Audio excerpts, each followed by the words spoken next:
हिमाचल अभी के radio bulletin के साथ मैं राजेश कुमार। पेश हैं अभी तक के समाचार। सबसे पहले हेडलाइंस। सीएम जयराम ठाकुर बोले, कांग्रेस भ्रष्टाचार पे पर्दा डालने की कर रही कोशिश, जांच एजेंसियां कर रही अपना काम। शिमला में संजय निरुपम बोले, बौखलाहट में मोदी सरकार चुनाव आते कांग्रेस नेताओं पर बनाती है झूठे मामले।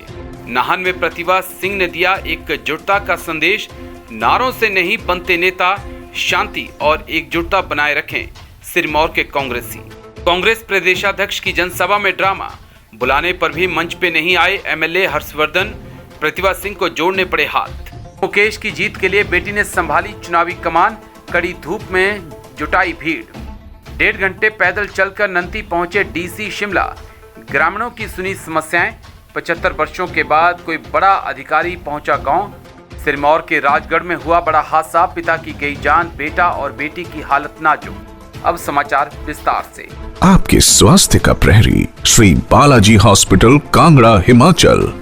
कांग्रेस की राष्ट्रीय अध्यक्ष सोनिया गांधी और राहुल गांधी को ईडी द्वारा भेजे गए सम्मन पर राजनीति गर्मा गई है। कांग्रेस केंद्र सरकार पे जमकर हमला बोल रही है और इसे राजनीतिक षड्यंत्र बता रही है, जिस पर सीएम जयराम ठाकुर ने भी पलटवार कर दिया। सीएम जयराम ठाकुर ने कांग्रेस पर भ्रष्टाचार पर पर्दा डालने के आरोप लगाए। जयराम ठाकुर ने ओक ओवर में कहा कि भ्रष्टाचार के मामले को राजनीतिक रूप देने की कांग्रेस राष्ट्रीय स्तर पर प्रयास कर रही है। कांग्रेस की सच्चाई दुनिया के सामने आ चुकी है, लेकिन ध्यान बांटने की कोशिश की जा रही है। इसका उदाहरण नेशनल हेराल्ड मामला है। अखिल भारतीय कांग्रेस कमेटी के राष्ट्रीय प्रवक्ता संजय निरुपम ने कहा कि केंद्र की मोदी सरकार कांग्रेस नेताओं सोनिया गांधी और राहुल गांधी पर झूठे मामले बनाकर उनके खिलाफ जांच एजेंसियों का दुरुपयोग कर रही है। शिमला में मीडिया से बातचीत के दौरान उन्होंने कहा कि मोदी सरकार राजनीतिक षड्यंत्र के तहत उनके नेताओं को निशाना बना रही है। ये सब बीजेपी की कांग्रेस के नेताओं के प्रति बौखलाहट है। कांग्रेस इसे कभी स्वीकार नहीं करेगी। उन्होंने कहा कि हिमाचल कांग्रेस इसका विरोध करती है। अखिल भारतीय कांग्रेस कमेटी के आह्वान पर देश भर में 13 जून को कांग्रेस ईडी कार्यालयों के समक्ष विरोध प्रदर्शन करेगी। नाहन के सलानी क्षेत्र में भारत जोड़ो सद्भावना सम्मेलन का आयोजन किया गया। कार्यक्रम में पीसीसी चीफ प्रतिभा सिंह ने बतौर मुख्य अतिथि शिरकत की। सम्मेलन को संबोधित करते हुए पीसीसी चीफ प्रतिभा सिंह ने मंच से जिला कांग्रेस में उपजी गुटबाजी को लेकर नेताओं को एकजुट होने का आह्वान किया। उन्होंने कहा कि ये चुनावी वर्ष है और हम सभी एकजुट होकर चुनावी मैदान में उतरना होगा। यहाँ कांग्रेस के कार्यकर्ता अपने अपने नेताओं को लेकर अलग अलग नारे लगा रहे थे।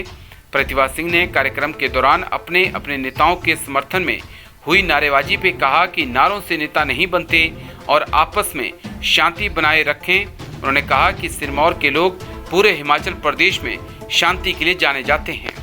हिमाचल के सिरमौर में कांग्रेस में गुटबाजी फिर से सामने आई। ये गुटबाजी रविवार को प्रदेश कांग्रेस अध्यक्ष प्रतिभा सिंह की जनसभा में सामने आई, जब शिलाई के विधायक हर्षवर्धन चौहान मंच पर बैठने की बजाय लोगों के बीच दरी पर बैठ गए। इसके बाद प्रतिभा सिंह ने हाथ जोड़कर मंच पे आने के लिए कहा, लेकिन वह मंच पे नहीं आए। प्रदेश कांग्रेस अध्यक्ष एक दिवसीय दौरे पे सिरमौर आई थी।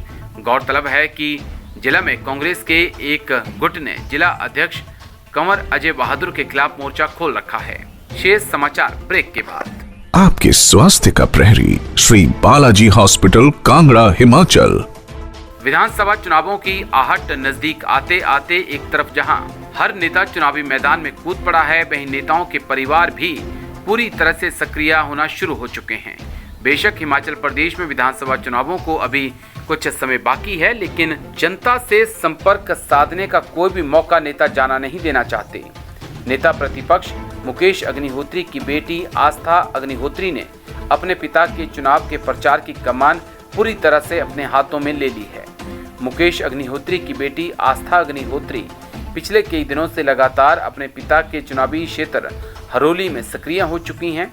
इस कड़ी के तहत रविवार को आस्था अग्निहोत्री ने हरोली विधानसभा क्षेत्र के घालूवाल में हरोली मिलन सम्मेलन का आयोजन कर हजारों की भीड़ इकट्ठा करने का काम किया है।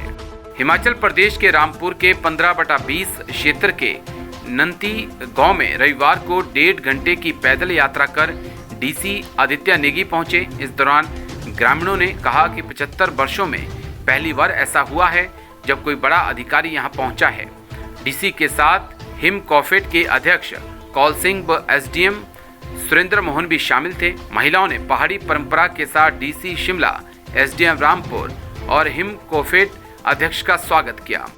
रामपुर विधानसभा का 15/20 क्षेत्र सबसे दुर्गम क्षेत्र है। इस क्षेत्र की फांचा पंचायत के नंती गांव में जिला प्रशासन पहुंचा। ग्रामीणों ने अपनी समस्याएं प्रशासन के समक्ष रखी। इसके साथ ही यहां बनी पन विद्युत परियोजनाओं से संबंधित समस्याओं को डीसी के समक्ष रखा।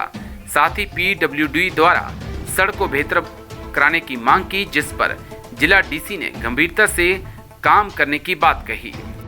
हिमाचल के सिरमौर जिला में एक दर्दनाक सड़क हादसा हुआ। हादसे में एक व्यक्ति की मौत हो गई, जबकि 2 किशोर इस हादसे में गंभीर रूप से घायल हुए। घायलों का इलाज राजगढ़ हॉस्पिटल में चल रहा है। यह हादसा सिरमौर जिला के उपमंडल राजगढ़ में सलेच में हुआ है। वहीं सूचना मिलते ही पुलिस मौके पर पहुंची। शव को कब्जे में लेकर आगामी जांच शुरू कर दी गई।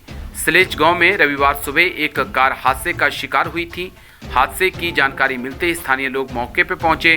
कार में सवार 3 लोगों को बाहर निकाला। इस बीच पुलिस को भी सूचना दी गई। घायलों को हॉस्पिटल भेजा गया, जहां एक व्यक्ति को डॉक्टर्स के द्वारा मृत घोषित कर दिया गया। इसी के साथ समाचार समाप्त हुए।